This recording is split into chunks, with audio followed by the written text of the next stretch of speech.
क्या आपने कभी सोचा है कि टीवी पर दिखने वाले लाल और हरे नंबर आखिर क्या बताते हैं?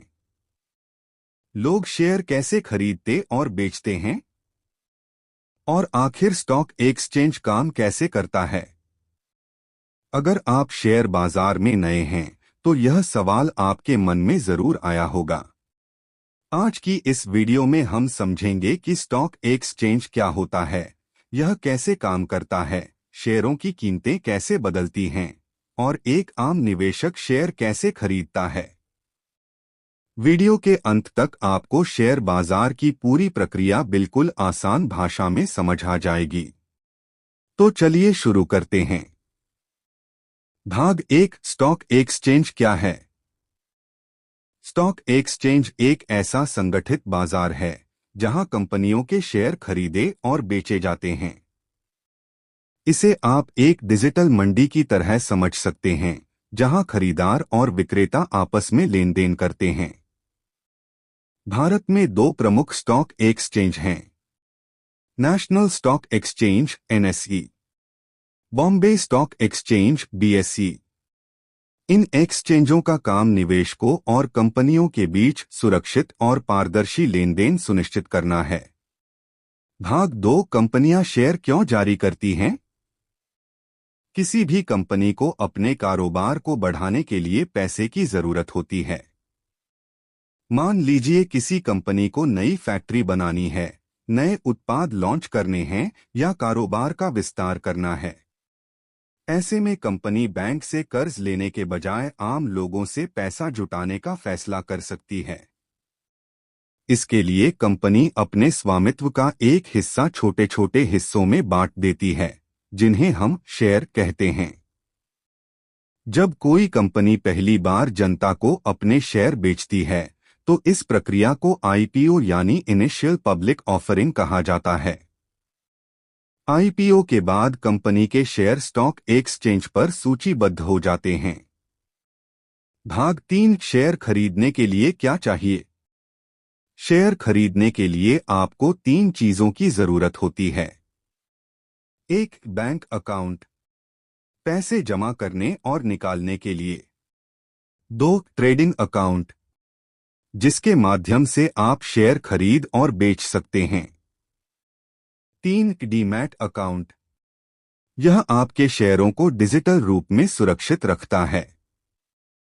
भारत में डीमैट अकाउंट की सुविधा मुख्य रूप से 2 संस्थाएं प्रदान करती हैं: national securities depository limited (NSDL), central depository services limited (CDSL). भाग 4, शेयर खरीदने की पूरी प्रक्रिया। अब समझते हैं कि जब आप कोई शेयर खरीदते हैं तो पर्दे के पीछे क्या होता है। मान लीजिए आप किसी कंपनी के 10 शेयर खरीदना चाहते हैं। सबसे पहले आप अपने ट्रेडिंग ऐप पर जाकर खरीदने का ऑर्डर देते हैं। यह ऑर्डर आपके ब्रोकर के पास जाता है। ब्रोकर इस ऑर्डर को स्टॉक एक्सचेंज तक पहुंचाता है। अब एक्सचेंज अपने सिस्टम में उस विक्रेता को खोजता है जो उसी कीमत पर शेयर बेचने के लिए तैयार हो।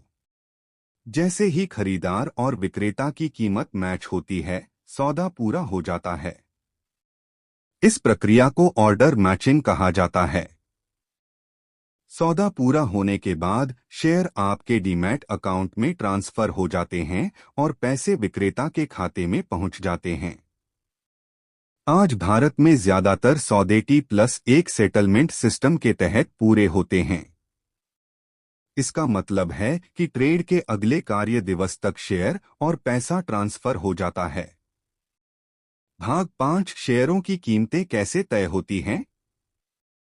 शेयरों की कीमतें किसी एक व्यक्ति या संस्था द्वारा तय नहीं की जाती। इनकी कीमत मांग और आपूर्ति यानी डिमांड और सप्लाई के आधार पर तय होती है। अगर किसी शेयर को खरीदने वाले ज्यादा हैं और बेचने वाले कम, तो कीमत बढ़ जाती है। वहीं अगर बेचने वाले ज्यादा हैं और खरीदने वाले कम, तो कीमत गिर जाती है। लेकिन सवाल यह है कि मांग और आपूर्ति बदलती क्यों है? इसके कई कारण हो सकते हैं। कंपनी का अच्छा या खराब प्रदर्शन, तिमाही नतीजे, नई योजनाएं और प्रोजेक्ट, आर्थिक नीतियां, ब्याज दरों में बदलाव, वैश्विक घटनाएं, निवेशकों की भावनाएं। इसी वजह से शेयर बाजार में हर सेकंड कीमतें बदलती रहती हैं। भाग 6 शेयर बाजार को कौन नियंत्रित करता है? भारत में शेयर बाजार को नियंत्रित और विनियमित करने का काम करती है securities and exchange board of India, जिसे हम सेबी कहते हैं। सेबी का मुख्य उद्देश्य है निवेशकों के हितों की रक्षा करना, बाजार में पारदर्शिता बनाए रखना, धोखाधड़ी और गलत गतिविधियों को रोकना, निष्पक्ष ट्रेडिंग सुनिश्चित करना। सेबी के नियमों के कारण निवेशक अपेक्षाकृत सुरक्षित माहौल में निवेश कर पाते हैं। भाग 7 स्टॉक एक्सचेंज से जुड़े महत्वपूर्ण शब्द। बुल मार्केट, जब बाजार लगातार ऊपर जाता है। बेयर मार्केट, जब बाजार लगातार नीचे गिरता है। मार्केट ऑर्डर, मौजूदा बाजार कीमत पर शेयर खरीदना या बेचना। लिमिट ऑर्डर, अपनी तय कीमत पर शेयर खरीदना या बेचना। वॉल्यूम, किसी शेयर में हुए कुल लेनदेन की संख्या। इंडेक्स, बाजार के प्रदर्शन को मापने वाला संकेतक। भारत के प्रमुख इंडेक्स हैं निफ्टी 50, बीएसई सेंसेक्स। तो अब आप समझ चुके हैं कि स्टॉक एक्सचेंज एक ऐसा प्लेटफॉर्म है जहां कंपनियां पूंजी जुटाती हैं और निवेशक उनके हिस्सेदार बनते हैं। पूरी प्रक्रिया में broker, demat account, stock exchange और सेबी महत्वपूर्ण भूमिका निभाते हैं। याद रखिए, शेयर बाजार में निवेश करने से पहले सही जानकारी और समझ बेहद जरूरी है। बिना रिसर्च और केवल दूसरों की सलाह पर निवेश करना जोखिम भरा हो सकता है।